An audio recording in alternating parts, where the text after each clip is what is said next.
मजीद में सूरह नूर सूरह नंबर 24 आयत नंबर 30 और 31 और सूरह अहज़ाब सूरह नंबर 33 आयत नंबर 59 में फरमाया है। अल्लाह सुब्हान ताला इन दो आयात में बुनियादी तौर पर हम इंसानों को हिजाब का हुक्म देते हैं। सूरह नूर की जो आयत मैंने बताई, सूरह नूर सूरह नंबर 24 आयत नंबर 30 और 31 आयत नंबर 30 में मुसलमान मर्दों को हिजाब का हुक्म दिया अल्लाह ने कहा कि अपनी निगाहों को नीची कर लो, अपनी शर्मगाहों की हिफाजत करो।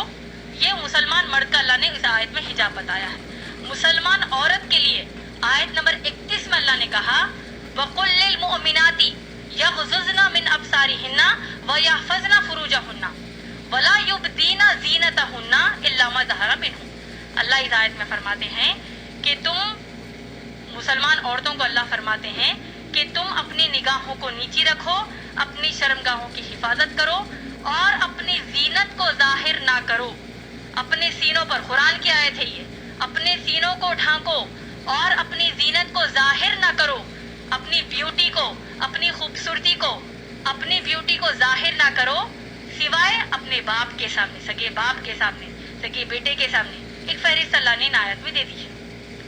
इसी तरीके से सूरह अहज़ाब सूरह नंबर 33 आयत नंबर 59 में भी अल्लाह सुब्हान ताला ने हुक्म दिया है कि ए नबी सल्लल्लाहु अलैहि वसल्लम कुल्लिल या अय्युहन नबिय्यु, ए नबी सल्लल्लाहु अलैहि वसल्लम कुल लि अज़वाजिका, अपनी बीवियों को हुक्म दीजिए, व बनातिका, अपनी बेटियों को हुक्म दीजिए, व निसाइल मुमिनीना, और ईमान वाली मुसलमान औरतों को हुक्म दीजिए कि जब वो अपने घरों से बाहर निकले तो अपने आप को सर से लेकर पांव तक ढांक ले।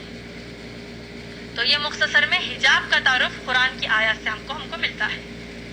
अब जैसा है, हो सकता है आप उस वक्त मौजूद नहीं थी, अल्लाह सुब्हान ताला ने सूरह अहज़ाब सूरह नंबर 33 आयत नंबर 36 में कहा है, जिनको अगर ये आयत फिर से, अगर इसका मफ़हूम याद नहीं है तो मैं फिर से दोहरा देती हूँ। अल्लाह फरमाते हैं, एक जनरल रूल अल्लाह सुब्हान ताला हमको दे रहे हैं कि किसी भी मुसलमान मर्द और मुसलमान औरत के लिए जायज़ नहीं है कि वो अपने लिए कोई ऐसा हुक्म माने जबकि उस हुक्म पर अल्लाह और रसूल सल्लल्लाहु अलैहि वसल्लम ने फैसला सुना दिया हो। समझ में आ गया आपको? अल्लाह सुब्हान ताला ने क्या कहा मुसलमान औरत को कि हिजाब करें, मोहम्मद सल्लल्लाहु अलैहि वसल्लम ने क्या कहा हिजाब करें। अब अगर माँ बाप कहते हैं कि हिजाब ना करो तो हम क्या करेंगे, आप बताइए?